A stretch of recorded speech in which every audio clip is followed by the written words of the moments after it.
Easy question দিয়ে শুরু করলে হবে কি তোমার কনফিডেন্স বিল্ড আপ করবে এবং তুমি মোটামুটি পরে যখন অন্য প্রবলেমের দিকে যাবা সূত্র মনে থাকলেও দেখা যাবে অঙ্ক মিলাইতে পারতেছো। আসসালামু আলাইকুম সবাইকে, ওয়েলকাম টু অদম্য একাডেমি। আজকে আমরা এইচএসসি এক্সাম হল, বিশেষ করে এইচএসসি এক্সামে ফোকাস করছি, কারণ কি তোমাদের আগামী 26 তারিখ থেকে শুরু হইতে যাইতেছে হচ্ছে এইচএসসি পরীক্ষা।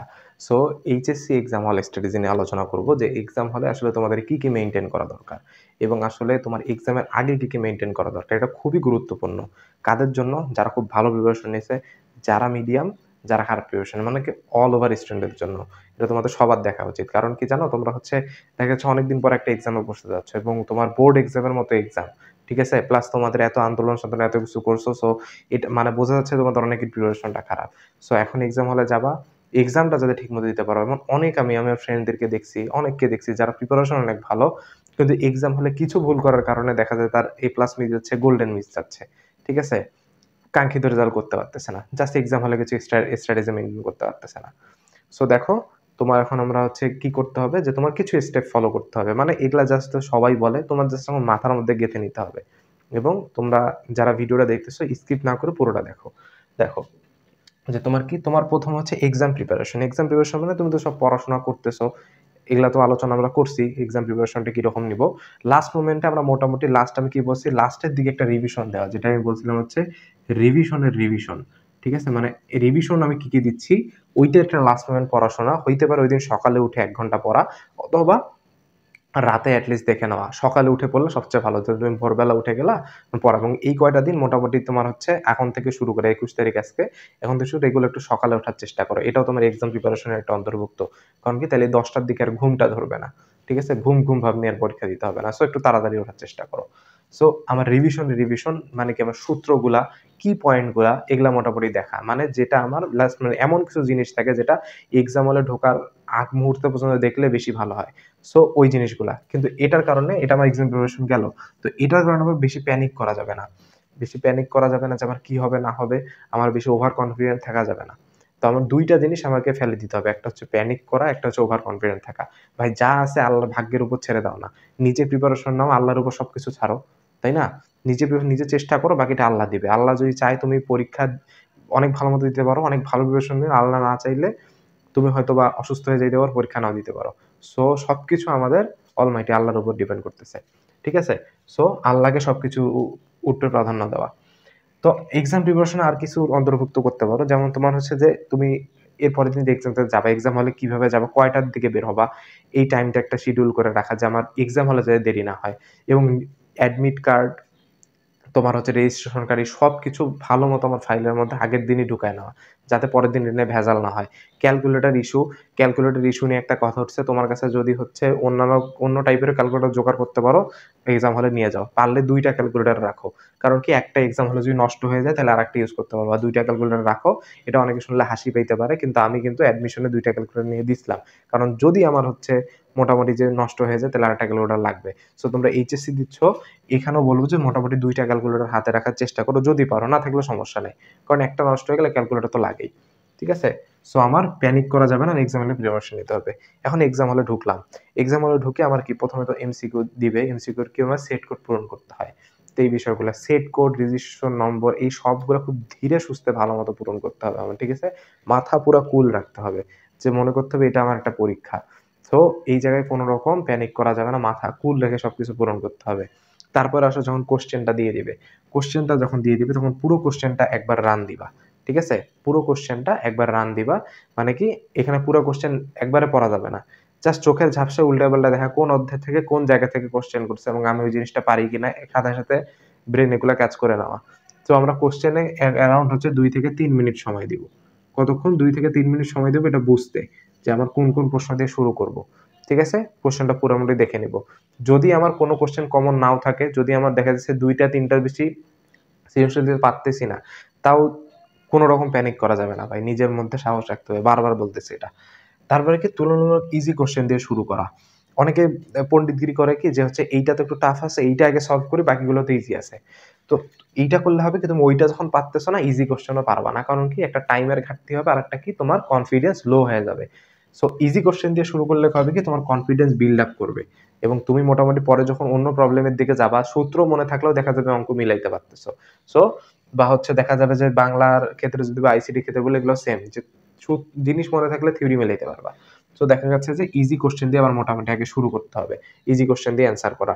তারপর একটা বিষয় যে প্রত্যেকটা সৃজনশীলের জন্য আমার মোটামুটি টাইম ম্যানেজমেন্ট ঠিক করে রাখা, যে তুমি 25 মিনিট নিচ্ছ নাকি 20 মিনিট নিচ্ছ, এই ব্যাপারটা মোটামুটি তোমার টাইম ম্যানেজমেন্টটা ঠিক রাখতে হবে। এবং কোনো কোশ্চেনে যদি আমি একটু বেশি, প্রথম 2টা কোশ্চেন দেখা যায় বেশি টাইম লাগে, সো প্রথম কোশ্চেনে যদি বেশি সময় লেগে যায়, এটা নিয়ে আবার পরের কোশ্চেনের জন্য আবার মাথা ঘামানোর দরকার নেই। পরের কোশ্চেনে একটু কম সময় দাও, তারপর হালকা পাতলা কম সময় দাও, এইভাবে লেখার চেষ্টা করো। এবং লেখাটা তুলনামূলক লেখা ভালো করার রাখার চেষ্টা করো। কারণ কি তোমার যে বাংলা, ইংলিশ এই ধরনের যে সাবজেক্টগুলো আছে, এগুলো দেখা যাচ্ছে লেখার উপর অনেক মার্ক ডিপেন্ড করতেছে। কার কাছে পড়বে, তার মেজাজ কি রকম, এটা তো আর বারবার একজন কাটতেছে না, তাই না? তো তার মেজাজ কি রকম হবে না হবে, এগুলো অনেক কিছুই ডিপেন্ড করে। সো তোমার হচ্ছে লেখাটা ভালো মতো লেখার চেষ্টা করো, যাতে পরিষ্কারভাবে লেখা যায়, অ্যাটলিস্ট পরিষ্কারভাবে। যে 1 নং প্রশ্নের উত্তর ক, 2 নং প্রশ্নের উত্তর খ, এভাবে লিখতে পারো। অথবা 1 নং প্রশ্নের উত্তর হেডিং দিয়ে তোমার ওটা তুমি কি ব্লু পেন দিয়ে ইউজ করতে পারো, সবুজ পেন ইউজ করতে পারো, ঠিক আছে? লাল পেন ইউজ করা যাবে না। তো এই টাইম ম্যানেজমেন্ট ইস্যুটা গেল। তারপরে হচ্ছে প্রায়োরিটি দিবা কিসে? প্রায়োরিটি দিবা মার্কসে। ধরো তুমি একটা সৃজনশীল লিখতেছো, তোমার হাতে আছে আর হচ্ছে 10 মিনিট সময়। তখন তোমার হচ্ছে একটা সৃজনশীলের ঘ লেখা বাকি আছে, আর একটা সৃজনশীলের খ লেখা বাকি আছে। সো অনেকে দেখে আছে মাধুরী মিশায় লিখতে যে 7 থেকে 8 মিনিট খতেই চলে যায়। আর তুমি যদি ওই সময় ঘটা আগে শুরু করো, তাহলে কিন্তু তোমার ঘয়ে মার্কস হচ্ছে কত 4, আর ক্ষয় মার্কসে 2। তো এইটাই প্রায়োরিটি, যে তোমার সময় অনুযায়ী কোনটাতে মার্ক অ্যাপ্লাই করলে লেখা শুরু করলে, যেমন ঘ তুমি লেখা শুরু করলেই মোটামুটি ওখানে তোমার অ্যাটলিস্ট 2 পাবাই, ঠিক আছে? সো তুমি পূরণ করতে পারো না পারো। সো আর যদি ভালো মতো লিখে শেষ করতে পারো, 4 তো আসবেই, 3-4 তো আসবেই। সো তোমার মার্কসে বেশি প্রায়োরিটি দেওয়া। আবার অনেক সৃজনশীল এমন দেখা যায় যে আমার 4টা সৃজনশীল পারতেছি, 5 নাম্বার সৃজনশীল ধরো ফিজিক্সের ক্ষেত্রে গিয়ে একটার ধরো আমি হচ্ছে ক খ গ পারতেছি, আর একটা ক খ ঘ পারতেছি। মানে ধরো যেটা ক খ পারতেছো, ক খ গ পারতেছো, ওটা কত 1 প্লাস 2 প্লাস 3 মানে কত, এখানে তুমি কত পাচ্ছ তাহলে টোটাল, এখানে পাচ্ছ তাহলে 6 মার্ক। আর যেখানে তুমি ক খ ঘ পারতেছো মানে 1 যোগ 2 যোগ 4, সেখানে কত পারতেছো 7 মার্ক। দেখো 1 মার্কও কিন্তু ডিফারেন্স, তখন তুমি সেটা মোটামুটি ঘটাই অ্যাপ্লাই করার চেষ্টা করো যদি পুরোপুরি পারো, ঠিক আছে? সো এই যে বিষয়গুলো প্রায়োরিটি মার্কসের প্রায়োরিটিটা এইভাবে তুমি এখানে করতে পারো। আর আরেকটা বিষয় হচ্ছে যে মোটামুটি এক্সাম এইভাবে দিব, এবং মোটামুটি সময় থাকলে আগে ভাগে না বেরে শেষ 5 মিনিট যদিও পারি একটু রিভিশন দিব, যে কোথায় কোন ভুল টুল করছি, বানান না, অ্যাটলিস্ট ধরো সূত্রে কি ভুল করছি, বা নাম্বারিং এ কোশ্চেনে ভুল করছি কিনা, বা সব কোশ্চেন অ্যান্সার করছি কিনা, এই বিষয়গুলোতে। আর মোটামুটি চেষ্টা করবা যে সব কোশ্চেন ভালো মতো লিখে আসার, সব কোশ্চেন ভালো মতো না পারলেও অ্যাটলিস্ট টাচ করে আসার। কারণ কি একটা পার্শিয়াল মার্ক থাকে ভাই, কি মার্ক থাকে? পার্শিয়াল মার্ক থাকে। সো ভালো মতো কোশ্চেন গুলা একটু মোটামুটি হাতে টাচ করে আসার চেষ্টা করো, না পারলেও টাচ করে আসার চেষ্টা করো, এটা কিন্তু খুব কাজে দিবে তোমার, ঠিক আছে? তো এই পোর্শনটা গেল। এখন আসি হচ্ছে কিছু চোরাই বুদ্ধিতে, ঠিক আছে? আর আমাদের চ্যানেলটা যারা সাবস্ক্রাইব করো নাই, দ্রুত সাবস্ক্রাইব করে নাও, কারণ এখানে আমরা তোমাদের এইচএসসি অ্যাডমিশন সবকিছু নিয়ে আলোচনা করতেছি। সো ভাই একটা তো সাবস্ক্রাইব আশাই করা যায়। আচ্ছা তাহলে দেখো, আমাদের এখানে কি পার্শিয়াল মার্কেট যেটা বিষয় বললাম। এখন একটা বিষয় দিয়ে ধরো তুমি এক্সাম হলে গেছো, তোমার হচ্ছে কি সবাই একটু নৈর্ব্যক্তিক দেখাদেখি করে, বা সৃজনশীলের ক্ষেত্রে না হলেও এমসিকিউ তো সবাই একটু কিন্তু বলাবলি করে। সো তুমি চেষ্টা করবে যে শুরুতেই গিয়ে এগুলা ধরনের কাজ না করার। তুমি যে পারতেছো না, তোমার যেটা অপশনে কনফিউশন হচ্ছে, যাবে প্রশ্নটা ওটা একটা ফোঁটা দিয়ে, একটা ডট দিয়ে তুমি মার্ক করে রাখলা। এবং যখন তোমার 25 মিনিট সময়, যখন তোমার 15 মিনিট চলে গেছে, তুমি নিজে অনেকগুলা দাগায় ফেলছো, তখন আস্তে ধীরে কারোর সাথে একটু কথাবার্তা বলো।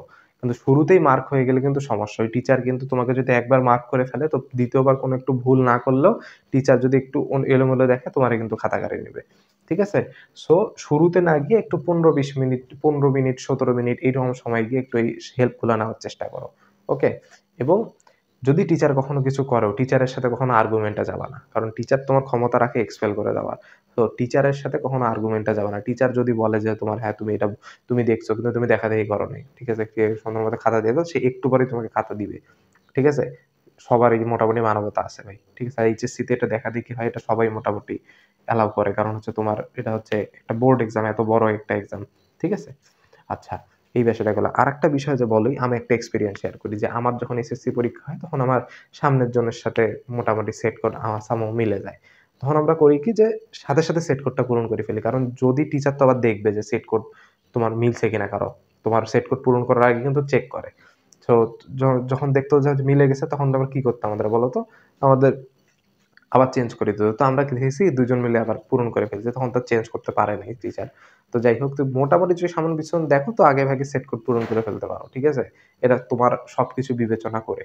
এখন অনেকে এসে বলতে পারে এগুলা কি পরামর্শ দিচ্ছে? ভাই এটা হচ্ছে লাইফের পড়াশোনা যে আসলে তোমার একটা ভালো স্টুডেন্ট থেকে খারাপ স্টুডেন্ট সবাই মোটামুটি এগুলা করে। যে সুশীলরা এই কথাটার প্রেক্ষিতে বিরোধিতা করবে সেই সুশীলও এই কাজ করে আসছে। ঠিক আছে? সো আমি তোমাকে আমার একটা বড় ভাই হিসেবে লাইফ অ্যাডভাইস দেওয়ার চেষ্টা করতেছি এটা আরকি।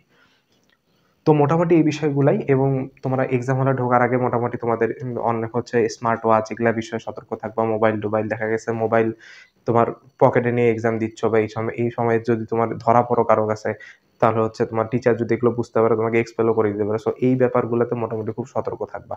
ঠিক আছে? যে যেগুলা নির্দেশনা দিছে এগুলা যেন আমি ফুলফিল করে মোটামুটি এক্সাম হলে ঢুকি। ওকে?